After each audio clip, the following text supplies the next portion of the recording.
back to New World Next Week. I'm James Corbett of CorbettReport.com. James Evan Pilato of MediaMonarchy.com. Ignored warnings come back to haunt us. We've got that story plus some long-awaited good news. But first, the story heard round the world. General Michael Flynn resigned as Donald Trump's national security advisor after weeks of speculation over his links to Russia turned into days of reporting on the contents of his calls with the Russian ambassador and a day of intense pressure over whether the president could continue to back his pick.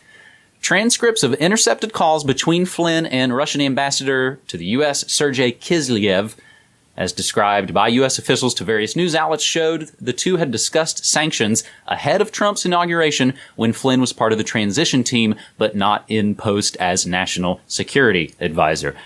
Transcripts of intercepted calls. I wonder who did that. So Flynn's 24-day run on the National Security Committee was the shortest stint in history. Trump named retired Lieutenant General Joseph Keith Kellogg Jr. as acting National Security Advisor, according to Flynn's resignation letter, considering other permanent replacements. You might remember the name Keith Kellogg, although I'm not sure if his name specifically came out when we discussed TrapWire. That would be one of his surveillance inventions. And we actually talked about TrapWire several years back here on New World Next Week. And again, of course, everything we say and play always included in the show notes, and they will be linked down below so you can continue to go do the research and keep finding out more things for yourself.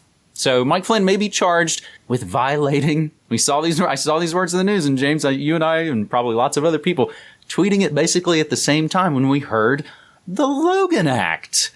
Suddenly, people interested in enforcing the Logan Act, essentially prohibiting private citizens from negotiating with foreign governments in disputes with the United States. The Logan Act background story is actually a really interesting one, and we'll include links to that as well. It goes back to 1798, where a private citizen from Philadelphia, Dr. George Logan, went to France to try and smooth over some of the revolution actions that were interfering with the U.S.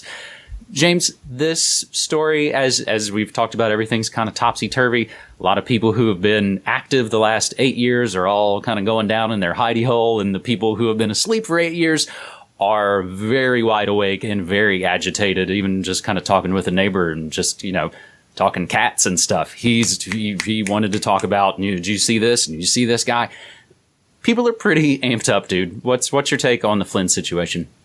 Well, everyone's amped up, and both people on both sides of the spectrum are looking at the wrong issues and thinking of it in the wrong way. It's interesting, as you point out, yourself and myself, and I'm sure many other people in the alt media are seeing Logan Act and alarm bells ring, because the other side of that is, of course, Bilderberg and groups like that are themselves a violation of the Logan Act. And every U.S.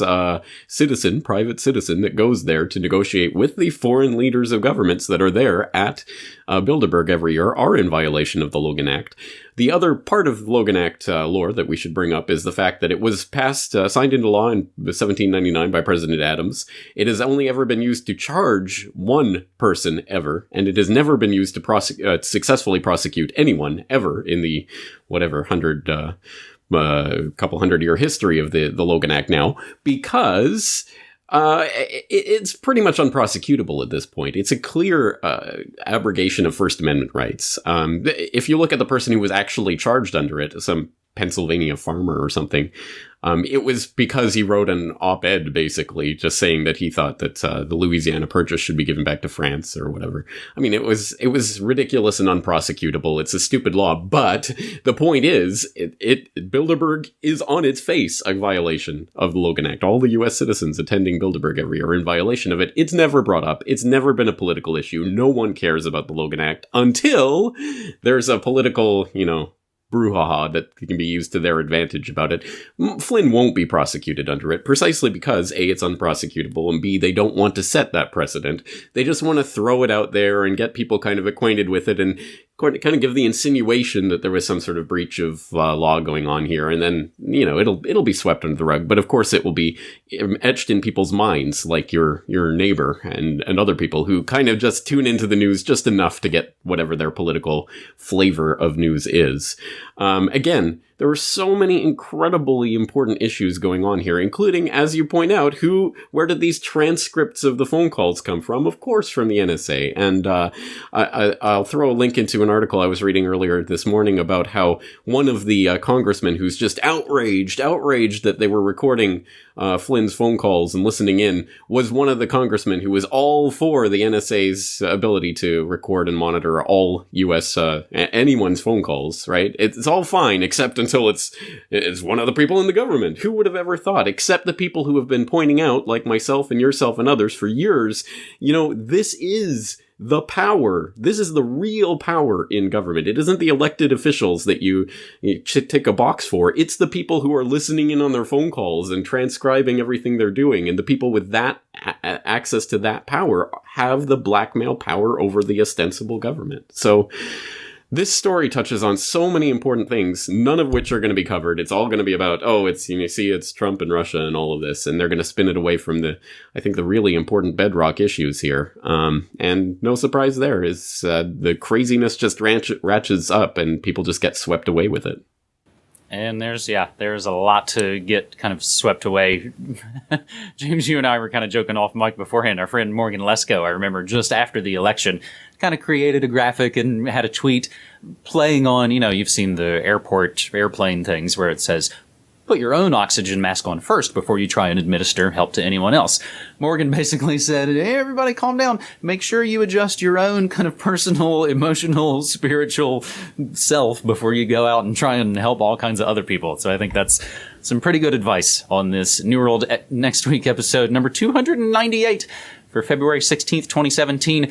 Our second story this week, I think, is another one that we can look at as blowing up in our faces. A never-happened-before event. As the Oroville Dam drains, a problem remains. You may have heard about massive possible breach of a dam in California. 200,000 people were evacuated at some point. Now, I think that order has been lifted, and the immediate, fears have kind of subsided.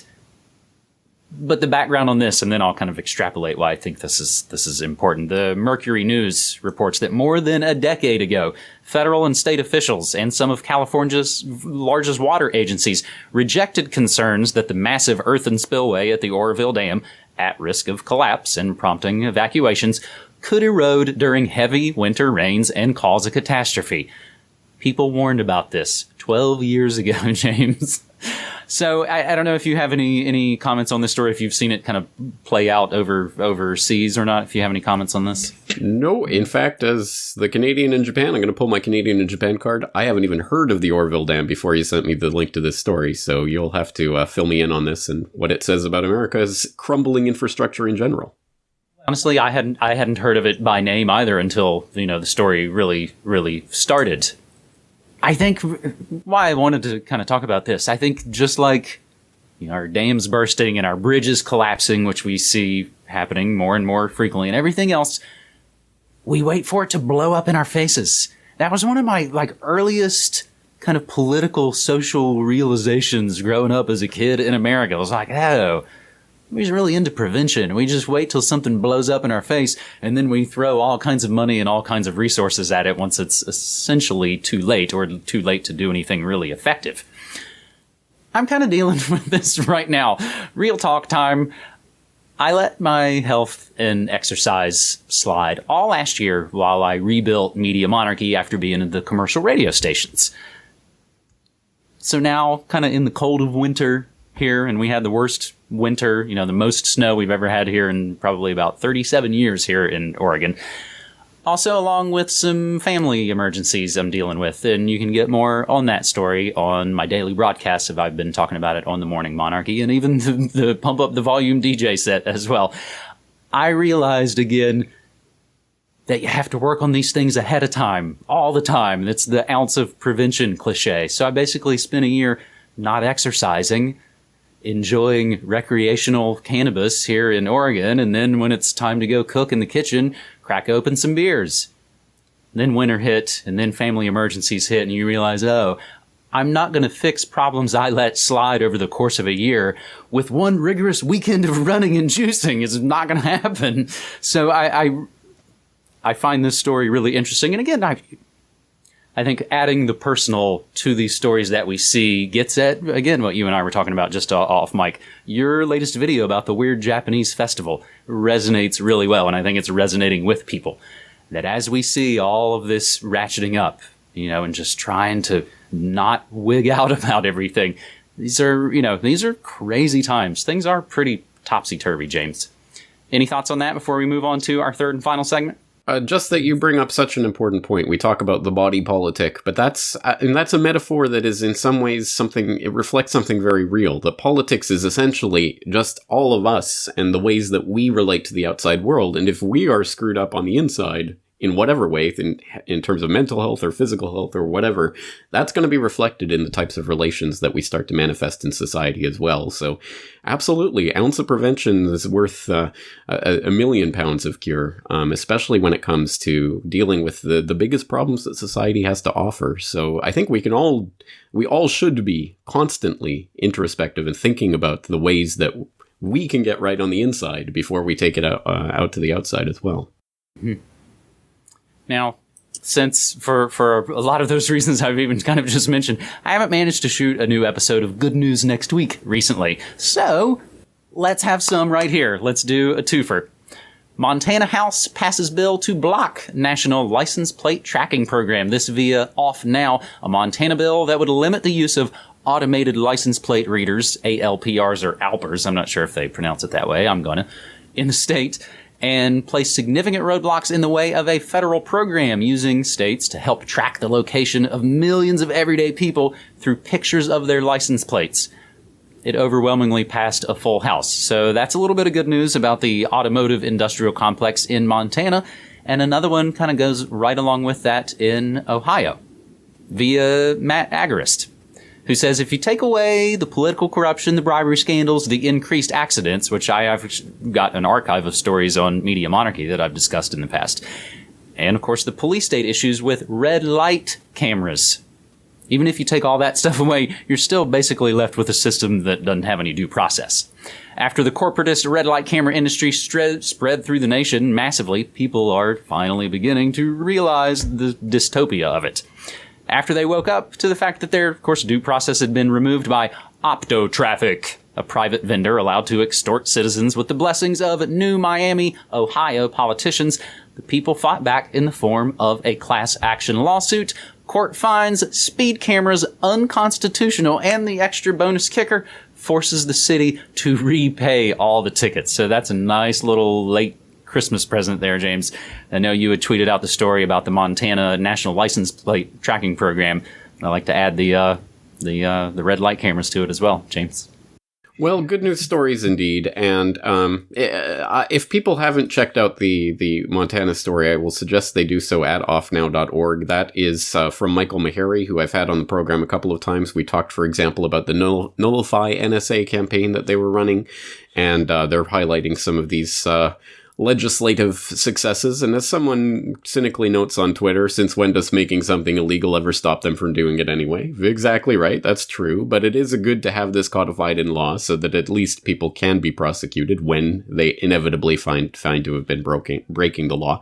But the point, I think, ultimately behind this is that it has to do with people's mindset. You're right. People have just accepted it or were indoctrinated into it. Red light cameras is just the new normal, so now let's just put up with it. Or, okay, so they have these automatic license plate readers that they've been using to track everyone's cars for the last 8 years, and they're just now telling us about it. Oh, well, I guess it's a fait accompli. Nothing you can do about it. Now, I think the point is to combat that mentality. Again, it's about getting right on the inside and realizing that you are an independent, individual, free human being. And when you act and think and exude that from your very being, it makes a difference in the world. It really does. And if we just go along with it, oh, I guess it's the new normal. What are you going to do? The system's rigged. Then you're already defeated on the inside. And that's the most effective form of slavery, really. I have actually, that even hits to, I think, what would be a great way to wrap up this episode. In the past, when I've had anxiety issues, Mom's always quick to bust out a Bible verse for me that basically says, we weren't made to be a bunch of weak-willed wieners. We were made with strong bodies and strong minds, and we are meant to do, just as you said, exhibit that and be strong and be powerful and be loving and be open with everybody. If that one's too Jesus-y for everybody, another good one from Napoleon Hill basically says, everybody is what they are because of the dominating thoughts which they let, permeate their mind, occupy their mind. So even if, as you said, on Twitter, it's like, when has laws ever stopped criminals from doing things? If it gets people who, like you were saying, sort of go along to get along and go, oh, well, whatever, what can you do? If they start to think about it and go, oh, they removed them? Why? They're unconstitutional? And then hopefully that gets that ball rolling. I think that's a great way to wrap up this episode 298 of Good News Next Week. Always want to remind you to subscribe to the shows and to please support our work. We are completely independent, non-commercial, alternative outlets. We're not fake news. We're not funded with weird clicks. None of that garbage. You've never seen ads or pre-rolls on any of our stuff in the nearly combined... Geez, James, can I say that you and I have been doing this for a combined almost 20 years? I suppose so. A combined 20 years of experience. We should add that to the tagline. That's pretty good. It's weird. I don't remember weak-willed wieners in my version of the Bible. Maybe that's one of those new translation things. It wasn't in the King James version. To get the kids into the Bible. All right. Excellent stuff, James. Thank you again for 3 stories. Looking forward to it next week. Thanks, buddy. Take care.